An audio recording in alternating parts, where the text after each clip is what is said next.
Labdien! Tātad praktiskā maģija. Mums ir jāsaprot, ka uz pasaules viss, kas ir, tā ir harmonija. Lai kas mums liktos hauss, skatoties pasaulē, hauss ir tikai mūsu subjektīvajā skatījumā, viss ir harmoniski.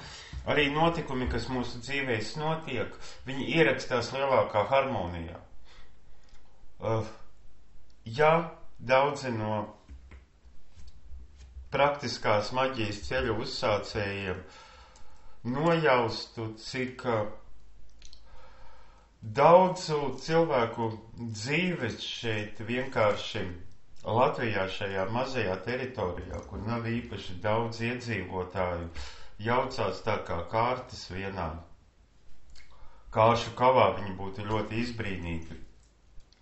Bet viss tas notiek augstākas harmonijas ietvaros.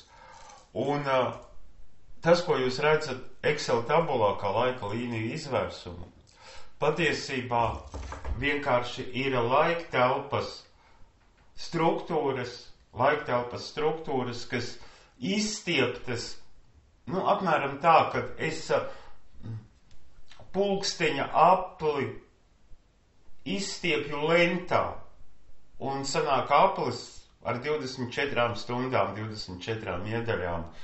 Es horoskopa apli izstiepju lentā un sanāk strīpiņi ar 12 iedaļām.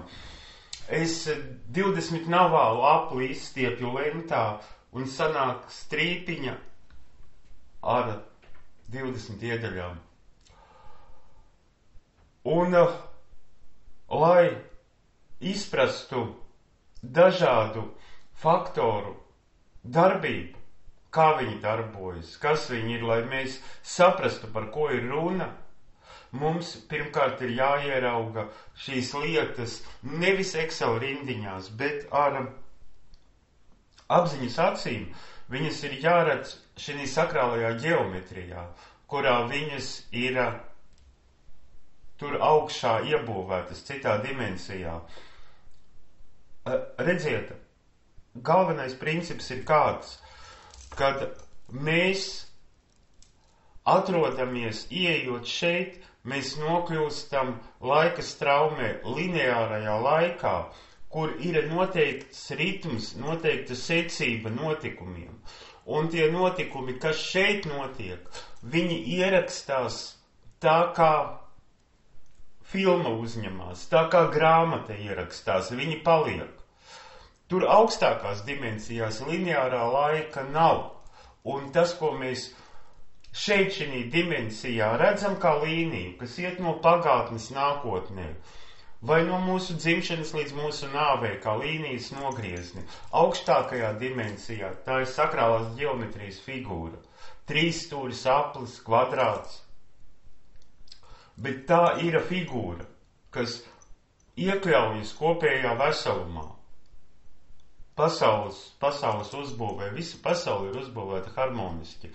Un ejot caur dienām, pirmais, kāpēc es teicu, kad jums ļoti noderētu, kāpēc garīgajās tradīcijās krellītes izmanto? Tāpēc, ka krellītes praktiski ir simbols. Simbols tam, kad katra diena, viņas ir savērtas vienā līnijā, bet katra diena ir viens vesels. Miegs starp krellītēm. Miegs ir mazā nāve. Mēs izejam no šīs te lineārā laika un mēs pārējam vietā, kur laika nav. Mēs varam redzēt jebko, tur nav atskaites punkta laikā. Un tas nenozīmē, ka tas, kas ar mums notiek sapnī, patiesībā nenotiek, tas notiek. Bet sapnis nav iefiksēts šī laikā. Mūsu materiālie ķermeņi nofiksējas, dzīvo, noveco šī lineārajā laikā. Citā vietā tā nav visa. Un magam ir apzināties, ka viena diena var būt kā viena dzīve. Ja tu sāksi apzināties, ka viena diena ir kāda vērtība ir dienai, tev dienā var būt tik daudz atklāsmu, cik citu dzīves laikā iegūst. Viena diena ir zīlīte kreļu virtenē. Tas atgādina par to, ka diena no dienas ir nošķirta. Tā nav lenta, kur tu diegu vai lentu laid savu pirkstiem. Tas ir, tu paņem pirkstos zīlīti, izjūti viņu apējā. Un rīt būs nākamā diena, tā būs cita zīlīte, cita enerģija. Tas ir viens. Lūkšanu krēvles būtībā tas ir tikai simbols. Viņas var izmantot rituālos, bet tas ir simbols tam, kad katra diena ir vienība. Viens mazs veselums.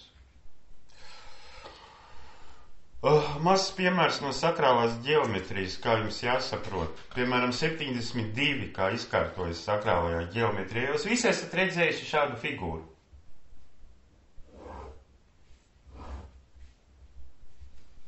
Neiznāca.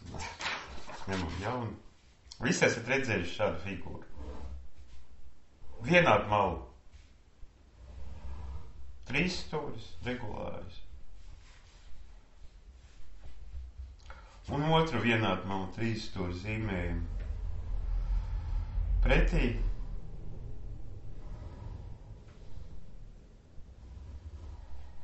Jūs varbūt zināt, kā šī figūra saucās.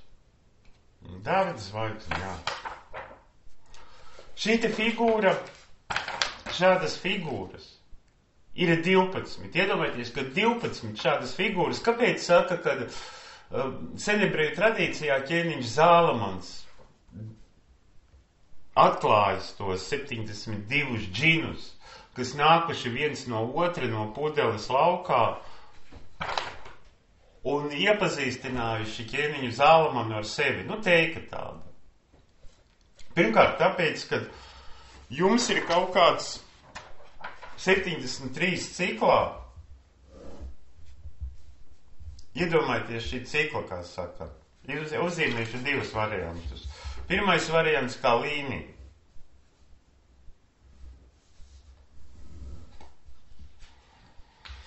Un šeit, uz šīs līnijas, redziet, ir vārti.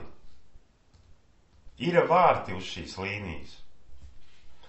Un katram šādi vārti ir 73 līnijā. 1, un šeit beigās 73 ir 0. Tad 73 vienību līnija. Un ļoti svarīgi, kur šī līnijā kalendārā ir jūsu vārti. Jūsu vārtu numurs, tas ir ļoti svarīgs. Mans vārtu numurs, kāpēc es pateikšu? Es atklāšu jums noslēpumu, draugi. Mans vārtu numurs ir 60. Redziet, 60. durvis. Ko tas nozīmē? Kad jums katram vārtu ciklā jūs apskatieties, kāds ģēnijs jums atrodas 60. durvīs, jo es šīs 60. durvis slēdzu vaļā. Tādas enerģijas, kādas jums atrodas 60. durvīs, es atveru jums vienu no 72 džiniem 60. durvīs. Un kāds džins jums ir 60. durvīs? Kādu zīmogu viņš nes atrodoties 60. durvīs?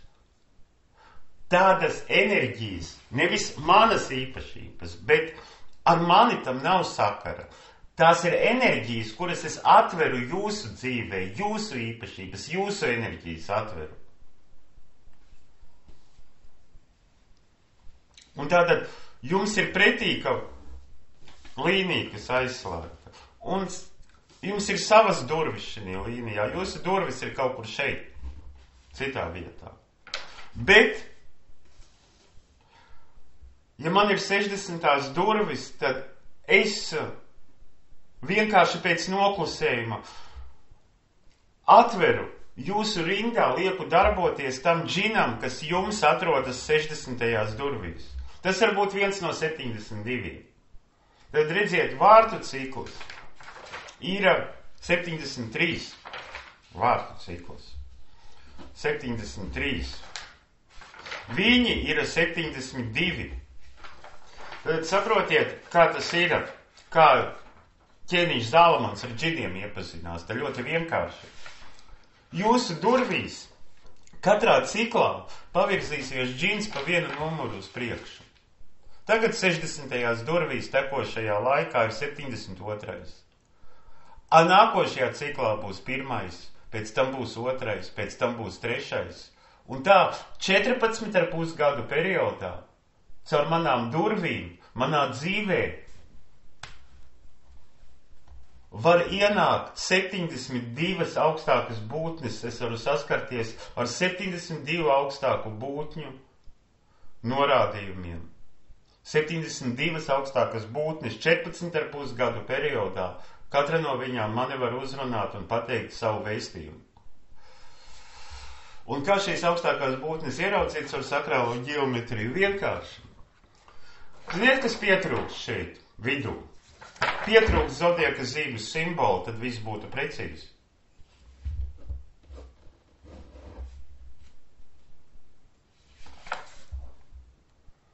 Iedomāsimies, ka es uzrakstīju mežās. Simbols, kā mežās aizmirsu, ka mežās zīmējās. Tātad, šī ir mežāža zvaigzne, un šī zīmē izkārtojas. Viens bail, pirmais. Bail, viens. Viņam pretī bailam. Viņam pretī ir Fēniks, 37.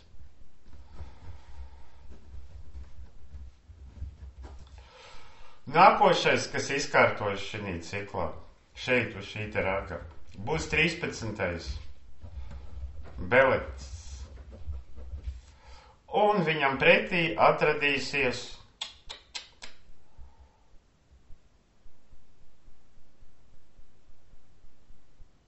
pareiz pirmais, 13. atradīsies uz pirmais 37.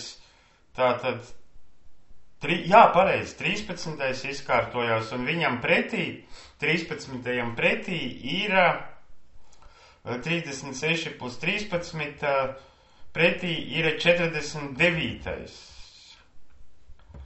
49. viss pareizs. Krosels. Un nākamais ir šeit, uz šīs te zvaigznes es likšu nākamo. Pēc 13. ir 13 plus 12 ir 25.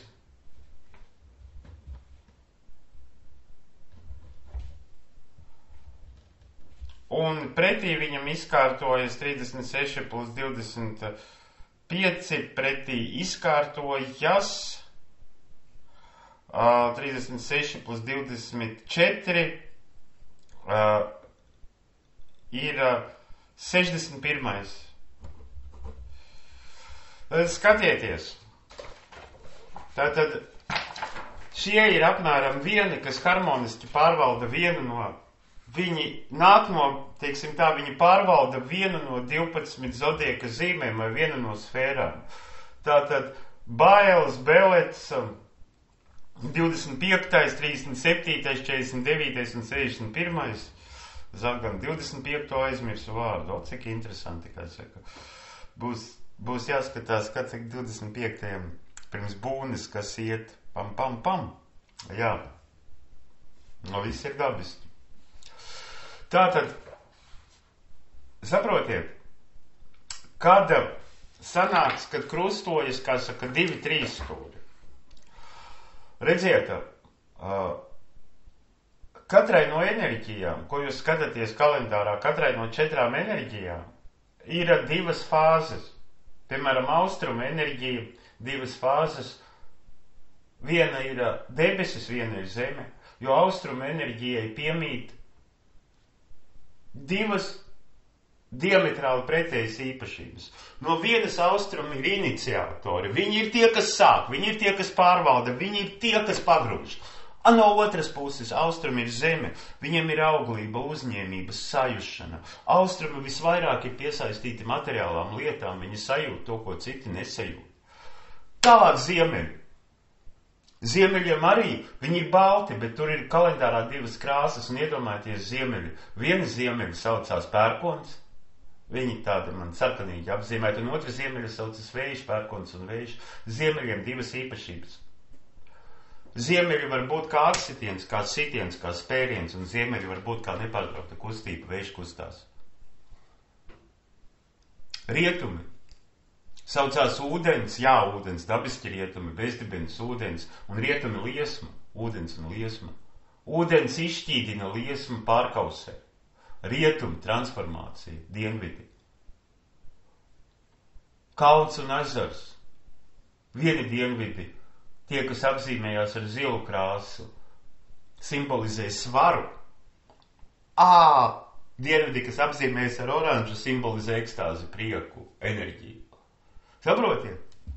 Un šo te mežāzi, 2 trīsstūri. Vot šis te trīsstūris ir debesu trīsstūris, balts, un šeit atrodas baltie eņģeļi, un viņu krusto trīsstūris melnais, kur atrodas melnie eņģeļi. 2 trīsstūri, viņi savstarpēji. Baltais, kur ir baltie 3 debesu eņģeļi un 3 zemes eņģeļi pretējais sazemējums. Un šie te 6, viņi veido šo te, kā saka, savstarpējo harmoniju. Viens ir iņ, viens ir jaņ. Viņi savstarpēji, vieni ir pasīvie uzņemošie, vieni ir tie, kas dod spērienu, impulsu. Un kāpēc tas ir tik ļoti būtiski? Kāpēc tas ir tik ļoti būtiski? Kāds tam sakars ar praktisko maģiju? Šeit es parādīju vienkārši zodieka zīmi, kā manifestējas. Bet tagad es jums izskaidrošu to, lai jums nebūtu ilūzijas. Ziniet kā? Skatieties. Jums filmās rāda, kad maģis zīmē pentagrammu. Un zīmē šo te pentagrammu zvaigzni un izsauc demonus. Mīts, pentagrammu zvaigzni nekādus demonus, kā saka, neizsauc. Un arī šis ir tikai harmoniskais simbols, kas praktiski jums jāredz izkārtojums, jums jāredz, kad viss šis sastāv, viss tas lielais cikls sastāv no 12 ciltīm. Un, teiksim tā, katrā ciltī ir 6 džini. Ciltis ir 12, tā kā zodieka zīmes. Un katrā ciltī ir, var teikt, ka, ja jums patīk, jūs varat teikt, ka, šī te vienā trīsstūrī ir vīriešu formas džini, un otrā trīsstūrī ir sieviešu formas džini. Tas ir 3 zēni, 3 meitenes, ja jums tā patīk. Bet praktiski tas ir tikai simbols. Un tālāk. Skatieties, zvaigzne aplī, ko patiesībā nozīmē, ko jums filmās rāda. Tam ar džinu izsaukšanu nav nekāda sakara tai zvaigznei pentagrammai. Jūs varat tur ķeburus rakstīt, kādus jūs gribat. Jūs varat tur rakstīt abrakadabra un visu, ko apkārt. Un varat tur vilkt rūnas, kādas gribat, un pie tās zīmes. Un arī, tā zīme arī ir tikai simbols. Viss šis aplis, kas šeit apkārt, kur pentagramma ievilka. Lūk, šis aplis, viņš simbolizē gada apli. Gada apli. Un šī aplī, gada aplī ir 365 dienas. Un lūk, šis te ir gada aplis, kurā mēs dzīvojam. Cilvēku gada aplis. Un 5 stari simbolizē 5 vārtus, kas gadā ir. Katrā gadā jūs iepazīstieties. Saprotams, ka gada aplī ir 73 tāda cita. Un gada aplī, ja jums, piemēram, man vārti ir 60, tad gada aplī mani vārti atvērsies 5 reizes. Un gada aplī es iepazīšos. Vienā gadā es iepazīšos ar 5 augstākajām būtnēm, man 5 augstākas būtnes nodos vēstījumu. Tāpēc, ka gada aplī mani vārti atverās 5 reizes. Ot, lūk, tas vienkārši šī zvaigzne ir simbols tam, kad gada aplī katram cilvēkam ir 5 vārti. Lūk, ko nozīmē pentagramma. Visi, kas domā, ka pentagrammu uzzīmējot āža galvu, tur viņš var kaut ko izsaukt. Dureciņš, neko neizdarīs. Ja viņš tā domā, lai turpina tā domāt. Vajag arī cilvēkus, kas tic, ka par maģiju stāsts ir filmā Garijs Poters, par īstu maģiju. Par īstu maģiju stāsts ir sākas no izpratnes par pasaules harmoniju, kā viņa ir izveidota. Un tad Maks domā par to, kā viņam maksimāli šajā harmonijā ieterēties. Maks pirmām kārtām domā par to, kā neizjaukt šo harmoniju. Tāpēc, kad visuma enerģijas caur mums var iet tad, ja mēs iedaramies spēka līnijās, ja mēs viņas nekrustojam, nejaucam, ja mēs neradam disharmoniju, ja mēs nenodaram pāri. Tas ir ļoti būtiski, jo spēks ir tam, kas nonāk sinhronismā ar pasauli. Tas iegūst spēku. Tas, kas iet pa pasauli tā kā zilonis trauku veikalā, kur viss plīst un šķīst, un viņš tāds varonis, un tagad viss būs pa manām. Viņa spēks ir tikai viņa paša ilūzija, nekas vairāk. Lūk. Un tas, ko es iesāku, lai jūs saprastu, ka taro kārtas nav vienkārši tāpat taro kārtas. Uzzīmējiet sev skaitļu piramīdu. Pirmajā rindā vieninieku lieciet, uz pirmā piramīdas pakāpiena 1 klucītis, vieninieks, uz otrā 2, 3, uz trešā 4, 5, 6 uzzīmējiet sev un pameditējiet par sabiedrības uzbūvu. Šeit 15, šeit 21 tālāk. Pēc 21 tālāk 28, tālāk būs pēc 28 pieliekam 8, 36, pēc 36 būs 45. Tie visi ir maģiskie skaļi, tā jūs maģiskos skaļus iegūsiet. Pēc 45 būs 55, pēc 55 būs 66 un pēdējais skaitlis būs 78. 78 kārtas var izkārtot šādi. Kāpēc tarā ir 78 kārtas? Veidojas 12 stāvu piramīdu veidojas, kur pirmajā pakāpienā ir 1 summa, otrajā pakāpienā 3 summa, trešajā 6 summa, ceturtajā 10 summa, piektajā 15 summa, ja no augšas skaitam, sestajā 21 summa. 6 augšējie pakāpieni ir lielie arkāni, 6 apakšējie ir mazie arkāni. Un mēs runājam šeit par 12 zīmēm. Sabiedrībās uzbūvē ir 12 stāvi. Piramīdas uzbūvē, sabiedrības hierarhijas piramīda ir 12 stāvos. Un 6 augšējos stāvos ir 21 vienība, un 6 apakšējos stāvos ir 57 vienības. Lūk tā. Un maģiskie skaitļi, kādi ir? Jūs sakat, kāds skaitlis ir maģisks? 1, 3, 6, 10. 15, 21, 28, 36, 45, 55, 66, 78. Tas ir zināmie, ka tāpēc šie skaitļi tiek izmantoti. Jūs brīnaties, kāpēc tur pasaules pārvaldītāji būtu tādos datumos, lai uz tādiem skaitļiem to noliek. Tāpēc, kad viņi zina lietas, par kurām jūs neizlasīsiet Rērika grāmatnīcā nopirktā grāmatiņā, kaut arī tur ir patiesības, ko var izlobīt. Nopērkot tur labas grāmatas, un daudzas no tām grāmatām ir ierunājis Miks Rotevots. Bet tagad līdz nākamajai nodarbībai zvans, tātad nodarbība jābeidz. Atā.